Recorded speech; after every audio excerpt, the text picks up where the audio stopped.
Je suis toujours réjoui d'entendre les futurs frères et sœurs qui, avant de passer par les eaux du baptême,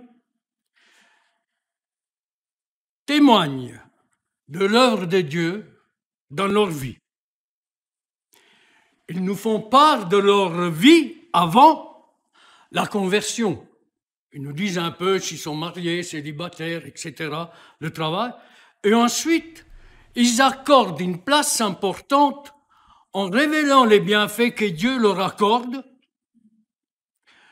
en reconnaissant Jésus comme le Fils de Dieu et en l'acceptant comme Sauveur et Seigneur. Une grande partie de leur témoignage, c'est vraiment axé sur les bienfaits de Dieu. Le premier aspect de leur témoignage, c'est d'admettre qu'ils ont été touchés par la bonté de Dieu, qui se manifeste tout simplement par l'amour de Jésus dans leur vie. Être aimé. Être aimé. C'est pour quelques-uns une découverte, puisque des raisons familiales, ils n'ont pas connu le vrai sens de l'amour, le vrai sens d'être aimé. Je parle des conditions défavorables, souvent dangereuses, et je ne ferai pas une liste, mais vous savez très bien qu'il y a beaucoup de problèmes dans les familles. Donc le sens de l'amour, il est perdu. Quand on parle d'amour à quelqu'un qui a été méprisé toute sa vie, il a du mal à admettre qu'on puisse l'aimer. Et quand on parle de l'amour de Dieu, c'est exactement pareil. Comment un Dieu si puissant, si bon, si généreux, puisse m'aimer moi, que je suis un pécheur? Cette découverte de l'amour de Dieu leur permet de bâtir une vie chrétienne sur des fondements nouveaux. Fondements basés sur la parole de Dieu. Pas sur des sensations, basés sur la parole de Dieu. Ils découvrent la parole de Dieu. Apprendre à aimer et à être aimé. Je cite un petit feuillet, je cite une phrase que j'ai trouvée. L'amour de Christ, l'amour du Christ, c'est Jésus dans toutes ses relations avec les humains. Sensible à la souffrance des malheureux. Attention. Plein de compassion envers ceux qui pleurent. De tendresse pour les petits. De grâce envers les pécheurs repentants. Le frère a parlé des pardons des péchés. C'est ça l'amour du Christ. Quand on se repent et reconnaît nos péchés, cet amour se manifeste. L'amour de Christ aussi, le frère nous l'a rappelé, s'exprime enfin d'une manière sublime à la croix.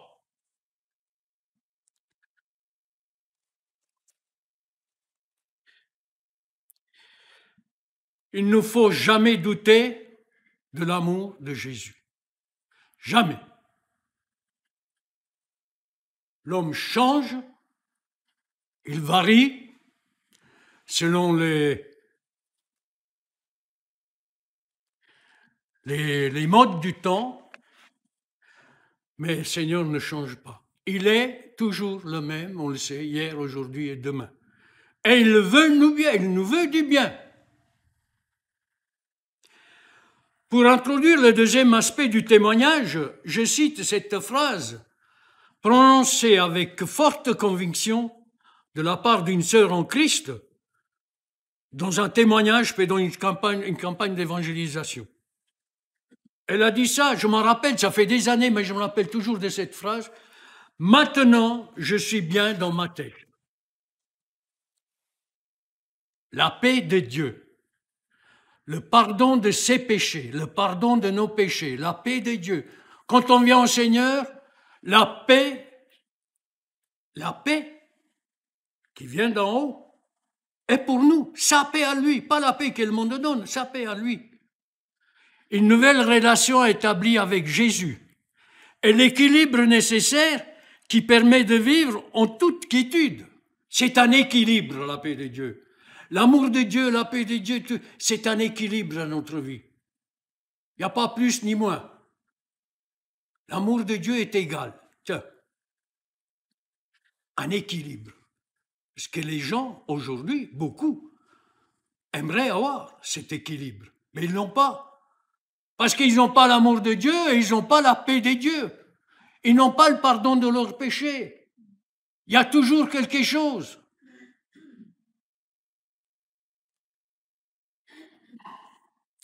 Dimanche dernier, le présentateur de l'émission télévisée Présence protestante, j'ai pas l'Internet à la maison, alors je me cache pas derrière un écran. Je regardais la présence protestante. Ce présentateur a fait un mini-sondage dans les rues, demandant en passant quelle image, qu'est-ce qu'il pensait de Dieu. Que pensez-vous de Dieu? Est-ce un Dieu paisible et généreux? Je ne dis pas un bon Dieu parce que est-ce que c'est un Dieu merveilleux, un Père merveilleux, ou est-ce que c'est un Père fouettard? Et c'était le mot qui est Père fouettard. Une bonne majorité des sondés a déclaré qu'ils entendaient, ils voulaient mener leur vie à leur manière, à leur guise, sans Dieu. Dieu les empêche de vivre, pour eux, une vie normale. Ils disent.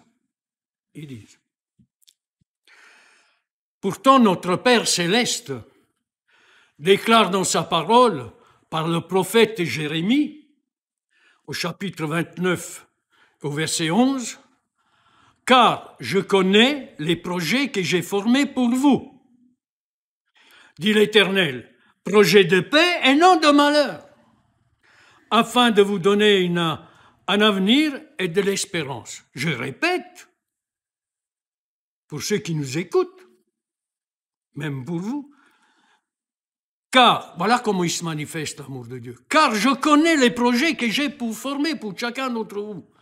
Le Seigneur a tracé pour chacun d'entre nous, quand venons à Jésus, qu'on l'accepte comme Sauveur et Seigneur, un chemin. Et s'il y a parmi nous quelqu'un qui me voit, qui nous écoute, qui n'a pas donné encore sa vie au Seigneur, eh bien, si tu veux qu'il soit un jeune homme, une personne âgée, moins âgée, un homme, une femme, si tu n'appartiens pas au Seigneur, eh bien, tu n'as pas le chemin de Dieu. Tu ne peux pas demander à Dieu de te donner un chemin si tu n'acceptes pas Jésus. Dieu a un chemin pour chacun d'entre nous, des projets pour nous, des projets de paix, non de malheur. Quand on dit « Oh, mais pourquoi Dieu permet cela ?» Non, c'est pas Dieu. Afin de vous donner un avenir et de l'espérance. Alors maintenant, posons-nous la question. C'est un Père fouettard ou un Dieu d'amour? Un Dieu qui a ses propos pour chacun d'entre nous, des projets de paix, non de malheur. C'est pas un Père fouettard. Alors, de ceux qui ont été interviewés au Présence protestante, s'ils me regardent, vous vous êtes trompés. Ces projets de paix ne sont de courte durée. Attention. Dieu n'est pas un homme pour mentir, mais voici ce que déclare le psalmiste au psaume 33, verset 11. Je m'excuse de lire quelques versets, mais je ne peux pas étayer ma prédication sans citer la parole de Dieu. Au moins comme ça, les desseins ou les plans de l'Éternel, comme je vous disais, il a un plan pour ça, subsistent à toujours. Donc ils n'ont pas en courte durée, ils n'ont pas une date limite. Et les projets de son cœur, de génération en génération. Le plan de Dieu, les plans de Dieu pour que les hommes puissent vivre en paix sont invariables et leur efficacité de toute éternité. Amen. Sachez-le. Le chemin que le Seigneur a tracé pour moi, que Dieu a tracé pour moi et pour chacun d'entre vous, il est invariable. Ces promesses, elles sont là pour étayer notre parcours sur ce chemin. Alors une question se pose. Pourquoi nous lisons dans le livre de Michée, au chapitre 5, au verset 4, « C'est lui qui ramènera la paix ». Dieu nous promet la paix. Dieu dit qu'il a des projets de paix. Et puis, dans sa parole, en lisant, « C'est lui qui ramènera la paix ». De qui parle-t-il et pourquoi doit-il ramener la paix? On se pose cette question. La réponse à la première question, est-ce que tu peux afficher, s'il te plaît, Luc au chapitre 2, au verset 10 à 14?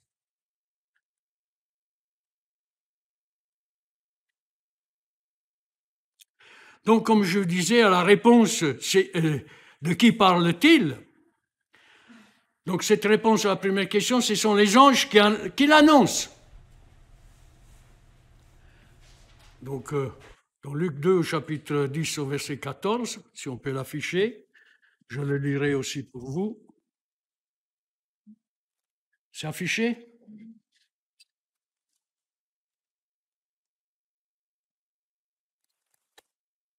Voilà ce que les anges déclarent. Voilà qui est-il.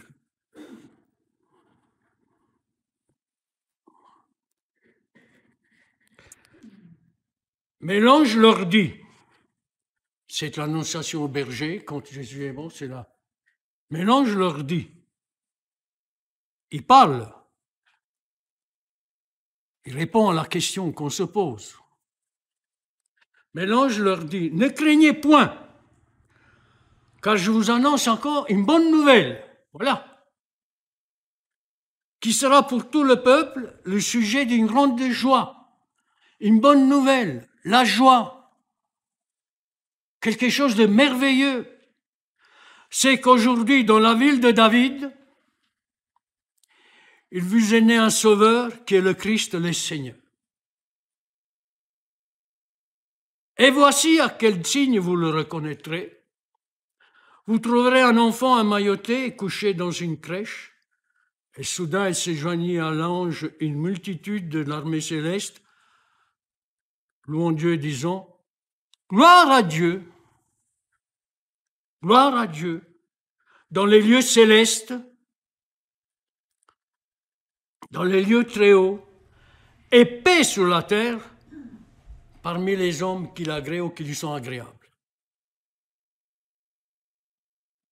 Paix sur terre. Mais alors, qui sont les hommes qui lui sont agréables? Mais tout simplement ceux qui acceptent le Seigneur comme Sauveur et Seigneur. La paix de Dieu est pour ceux qui lui appartiennent. C'est pas qu'il n'aime pas les autres, mais il aime bien que tout le monde vienne à lui. Nous sommes agréables au Seigneur parce que nous avons accepté ce Messie, qu'il est question ici, qu'il est venu sur terre pour rétablir la paix. La réponse à la deuxième question est pourquoi doit-il ramener la paix? Est la suivante. Le péché de l'homme, tout simplement. Le péché qui nous a séparés de notre Créateur a anéanti tous les plans, les projets de l'Éternel pour les hommes et pour tout rétablir et nous réconcilier avec notre Père Céleste. Jésus est venu sur terre. Et il est venu. Pourquoi il est venu ramener la paix?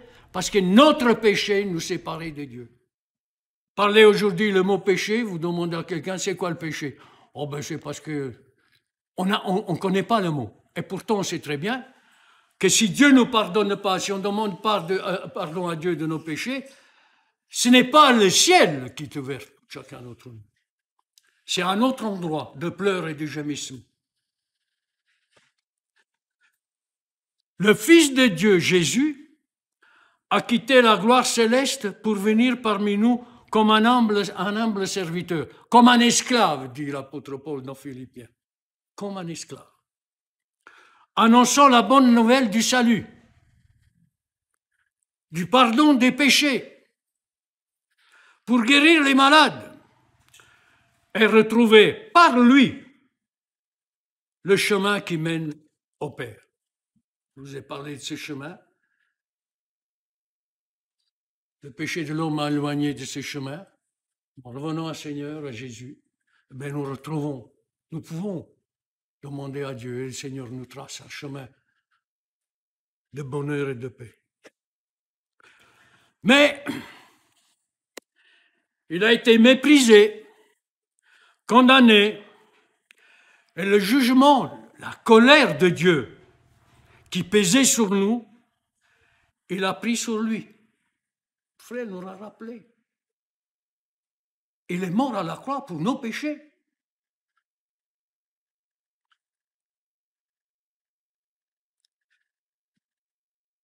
Il est mort à la croix pour nos péchés, et en reconnaissant son sacrifice, maintenant on s'adresse à nous qui, par la foi.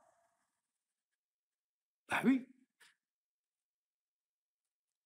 Je sais que le Seigneur Jésus est mort à la croix pour me pardonner de mes péchés. J'ai la foi pour cela.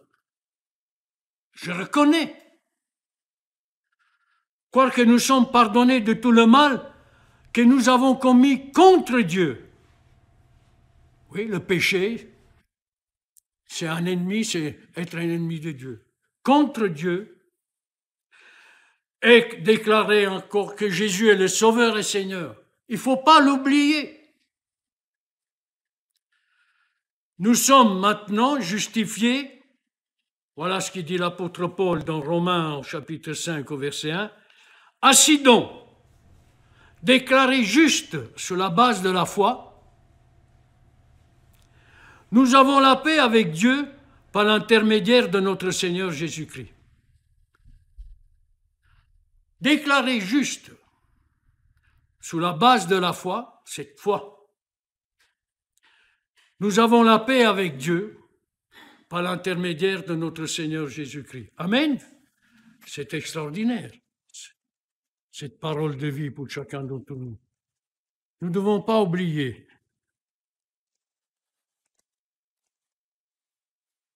Donc, le pardon de nos péchés nous donne la paix. Cette paix que le monde ne connaît pas.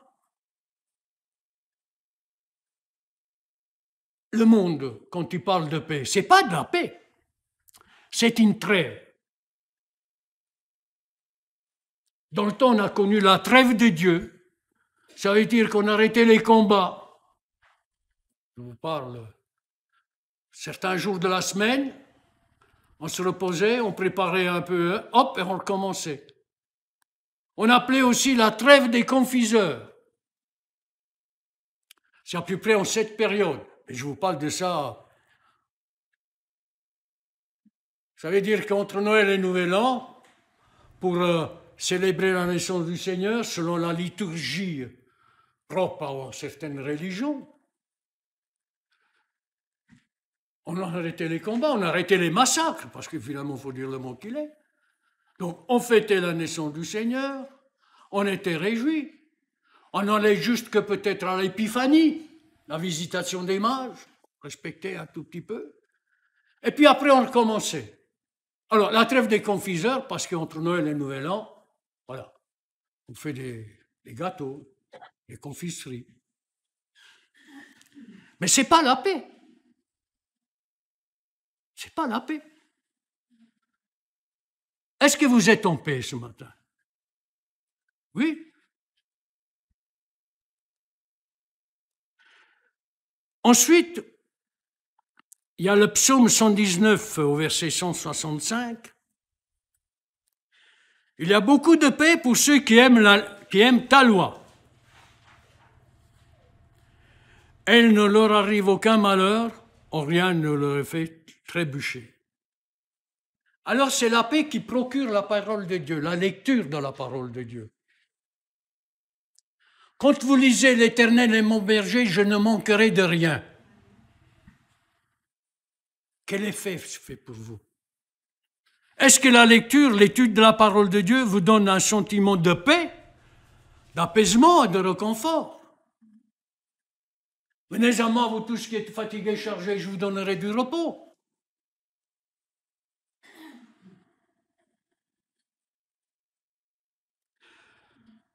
Quelle est la place de la parole de Dieu dans notre quotidien? L'apôtre Paul rappelle à Timothée, toute écriture est inspirée de Dieu et utile pour enseigner, pour convaincre, pour corriger, pour instruire dans la justice, afin que l'homme, la femme de Dieu, soit accompli et propre à toute bonne œuvre. Je m'excuse, je crois que c'est 2 Timothée 3, j'ai oublié, je ne l'ai pas. Quelle est cette place de la parole de Dieu dans notre vie, dans notre quotidien? Est-ce qu'on se dit, oh ben oui, elle procure la paix. C'est quelque chose d'extraordinaire. Est-ce que nous l'acceptons telle qu'elle est? Quelqu'un disait, enfin, oh ben de toute façon, le jour que je verrai Dieu là-haut, j'ai quelques mots à lui dire. Oui, mais je ne sais pas s'il a pu s'expliquer. En parlant de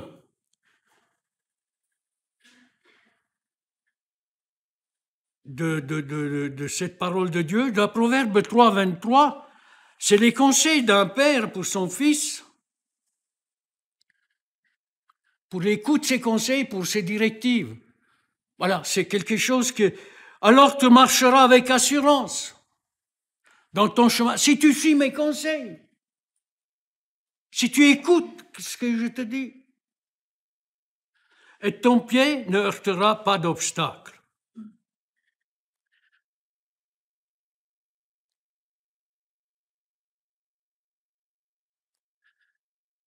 Le merveilleux avec le Seigneur, c'est qu'il est merveilleux. L'extraordinaire avec Dieu, c'est qu'il est extraordinaire. Ce qu'il y a de bien pour nous, c'est que nous sommes aimés de Dieu et nous aimons le Seigneur. Amen. C'est merveilleux. C'est extraordinaire. Je ne voudrais pas parler de ce qu'on passe en ce moment. Je suis content de vous voir. Je ne dis pas faim et soif de vous, mais j'aurais bien voulu.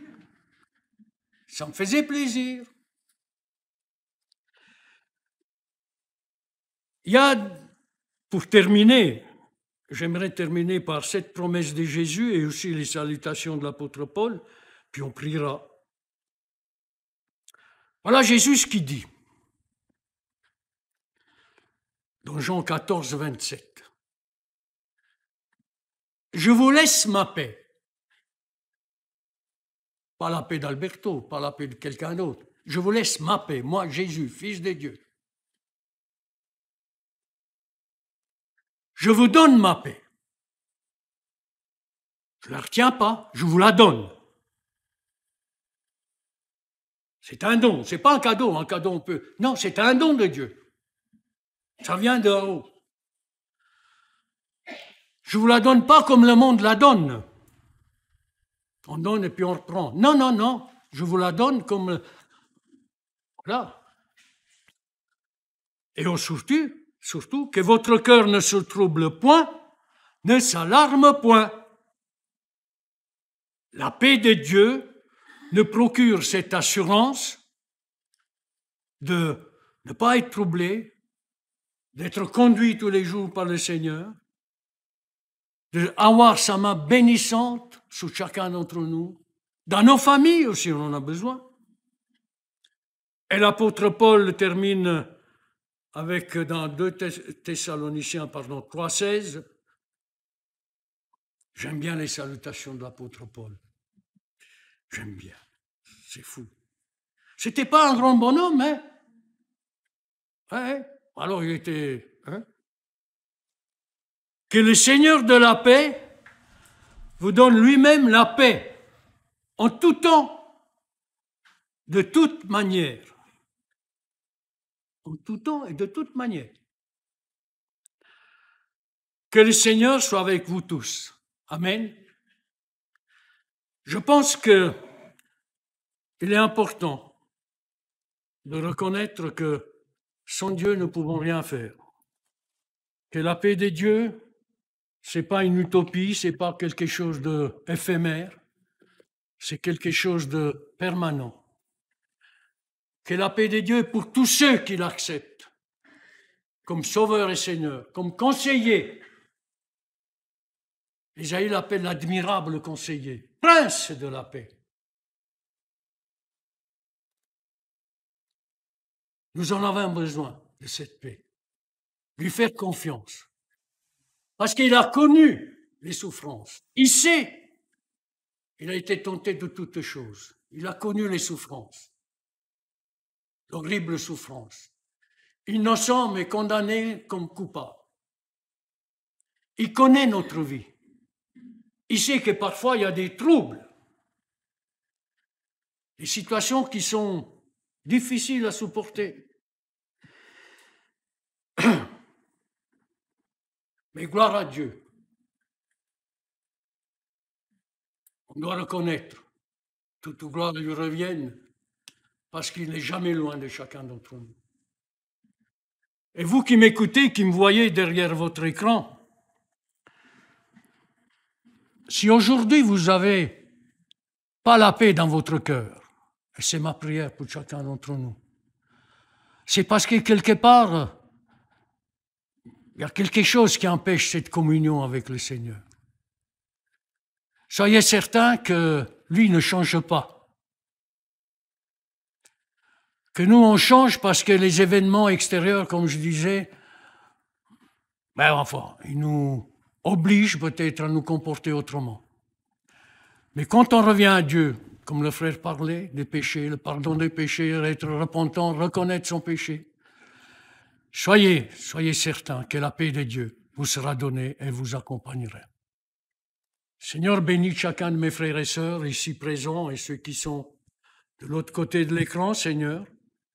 S'ils ont besoin de ta paix, Seigneur, de ton réconfort, de ton aide, de ton assistance, Seigneur, visite-les puissamment, Seigneur, et surtout, permets qu'à travers la lecture de ta parole, l'étude de ta parole, puisse avoir, Seigneur, des versets, de ces perles précieuses que je parlais tout à l'heure, qui leur font du bien et qui ramènent la paix.